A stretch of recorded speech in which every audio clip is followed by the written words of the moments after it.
Good day mga ka-sports natin dyan. Beautiful Risa Sato humabol sa issue ng lipatan kung saan naglabas na nga ng statement ang nasabi nating Creamline Cool Smashers team kung saan ang kanilang management ay meron na ngang nirelease na statement para kay Risa Sato. Kung ano ang rason kung bakit siya umalis, di umano si Risa Sato mismo ang may kagustuhan na lisanin na nga ang Creamline Cool Smashers. Ayon kasi sa Creamline Cool Smashers Management, ngayong December 2024 ang pagtatapos ng kontrata ni Risa Sato. Kung kaya maaga ngang nagpa-release si Risa at sinabi niya nga sa management na hindi na siya nito pwede i-renew dahil meron nga siyang personal na dahilan kung bakit hindi siya mananatili ngayon sa Creamline Cool Smashers. Yan ngayon ang ating pakakaabangan. Kaya panoorin yung ating vlog hanggang sa dulo para sa mga update kay Risa Sato. Pero bago ang lahat, subscribe ka muna. Click ang ating notification bell para lagi kang updated sa lahat ng issue sa volleyball. Susunod na!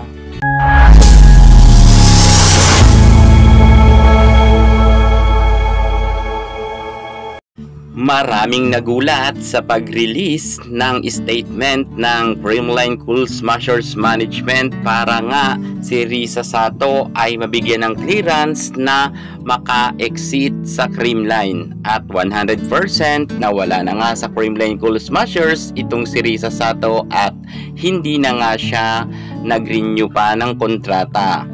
So, ibig sabihin, hindi tinanggal si Risa Sato sa Creamline. Siya ang kusa na nagpa-release nga sa nasabi nating malakas na team.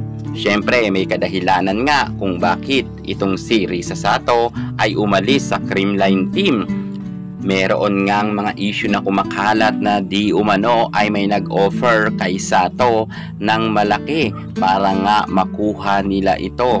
At para naman sa ibang mga nagkukomento rin, baka raw magpapakasal na or mag-aasawa na nga itong si Risa Sato. Siyempre, hindi na rin naman siya pabata pa. Nagkakaedad na rin si Risa Sato sapagkat ngayon nga ay 30 years old na itong si Risa Sato. Gayunpaman ito ay sadya na naman mga haka-haka ng ibang mga netizen na di umano ay may nag-offer na malaki kay Risa Sato para lumipat. At kung sakasakali man na totoo na may nag-offer kay Risa Sato ng malaki para nga makuha nila ito, well, na kay Risa Sato naman yan kung gusto niyang lumipat or magpasulot. Siyempre, medyo kasi napapansin natin simula ng pagpasok ni BDL sa Creamline Cool Smashers, limitado na rin makita natin na nasa loob ng court itong si Risa Sato. Madalas kasi ay mas babad siya sa bangko. Pero alam natin na mayroon pang ibubuga itong si Risa Sato.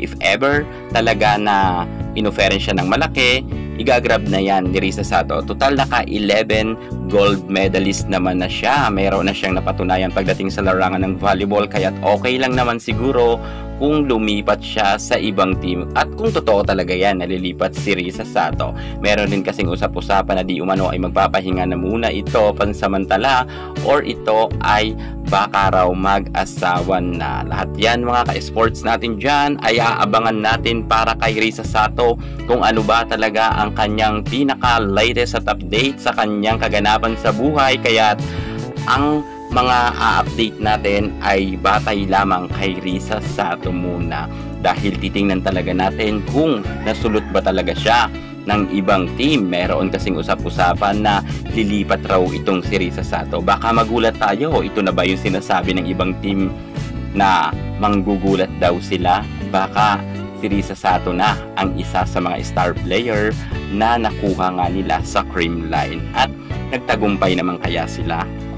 Well, okay naman kahit lumipat na itong si Risa Sato dahil hindi na nga siya pabata, medyo nagkakaedad na siya, kinakailangan niya rin ng malaking offer malaking pera para makapag-ipon rin ito. Kaya naiintindihan sana natin to, at huwag na kayong malungkot kung lumipat si Risa Sato. Kung solid yung fan si Risa Sato, saan man siya pumunta, ay suportahan na lang natin ang kanyang mga desisyon dahil para rin naman yan sa future ni Risa Sato. Yan muna ang pinaka-latest natin sa mundo ng volleyball. At para hindi ka mahuli sa lahat ng issue pagdating sa larangan sa volleyball, subscribe na. Thank you so much. God bless.